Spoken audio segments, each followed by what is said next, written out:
వంట గ్యాస్ వినియోగదారులకు కేంద్ర ప్రభుత్వం ఊహించని షాక్ ను ఇచ్చింది. 14.2 కేజీల గృహ వినియోగ గ్యాస్ సిలిండర్ ధరను 50 రూపాయల మేర పెంచింది ప్రభుత్వం. సబ్సిడీ పరిధిలోకి రాని వినియోగదారులకు కూడా ఈ పెంపు వర్తిస్తుందని కేంద్ర పెట్రోలియం శాఖ మంత్రి హర్దీప్ సింగ్ పూరి ప్రకటించారు. ప్రధానమంత్రి ఉజ్వల్ యోజన లబ్ధిదారులు ఇతర వినియోగదారులకు కూడా వర్తిస్తోందని చెప్పారు. ఇక సవరించిన ఈ కొత్త ధరలు నేటి నుంచే అమల్లోకి వస్తాయని స్పష్టత ఇచ్చారు.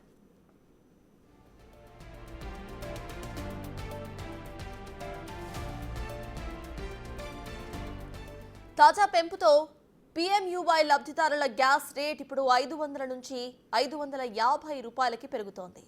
ఇతర వినియోగదారులకు 803 రూపాయల నుంచి 853 రూపాయలకు పెరుగుతుంది.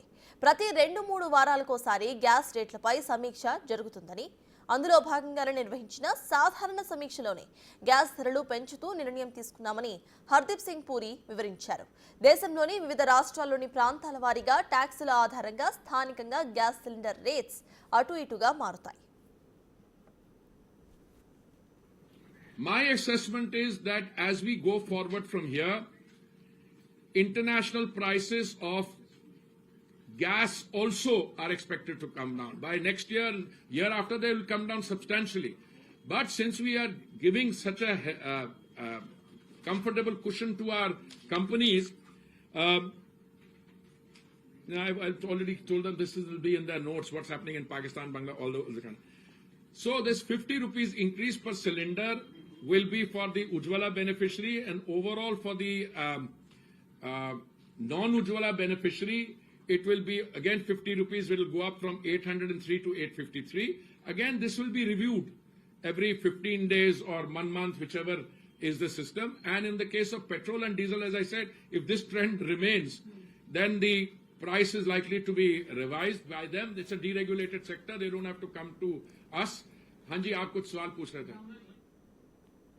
ట్రంప్ ఎఫెక్ట్ దేశవ్యాప్తంగా పెట్రోల్, డీజిల్ ధరలు పెరుగుతున్నాయి. ఎక్సైజ్ డ్యూటీ లీటర్కు 2 రూపాయల చొప్పున పెంచింది కేంద్ర ప్రభుత్వం. ధరల పెంపుదల వల్ల వినియోగదారులపై భారం పడుతుంది అని అంటున్నారు అధికారులు. ఎక్సైజ్ డ్యూటీ ట్యాక్స్ భారాన్ని ఆయిల్ కంపెనీసే భరించబోతున్నాయి. అంతర్జాతీయంగా ముడి చమురు ధరలు తగ్గుతున్నాయి. ఎక్సైజ్ ట్యాక్స్ పెంపుతో కేంద్రానికి అదనపు ఆదాయం కూడా రాబోతోంది. అర్ధరాత్రి నుంచి పెంచిన ఈ ధరలు అమల్లోకి వచ్చాయి.